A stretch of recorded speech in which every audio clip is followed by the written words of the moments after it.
If a new book is on your list this year, then I'd like to tell you about my latest book, Changed Within: Reflections of a Journey.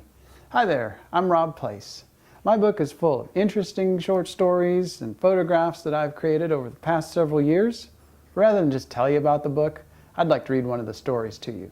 I'm going to go round up some kids to use for an audience, and then I'll be back. So a slight change of plans. The children wanted nothing to do with being part of my audience, so I ran off with all of their stuffed animals. So the story is entitled Time Passes On. It's about Mrs. Bolin, who lived very near my grandmother when my grandmother was growing up. In the early 1900s, Mrs. Bolin lived in a house under this tree. The house was unusual for the area as it had 2 stories.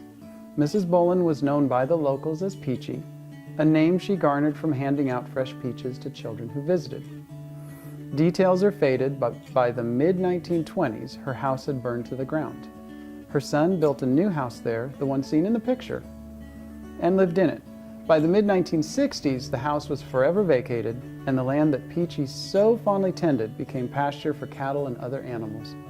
Each year, the house struggles a little harder to exist. Doors are missing and windows are broken. Wood is cracked and once strong siding has fallen to the ground. In the early 2000s, an extraordinarily heavy snowfall proved too much for the aging roof, which collapsed under the pressure. This picture reminds me that nothing in life lasts forever. This is a book that I hope you will enjoy reading. I hope it can find a place in your library just like it has my own. Thank you for joining me.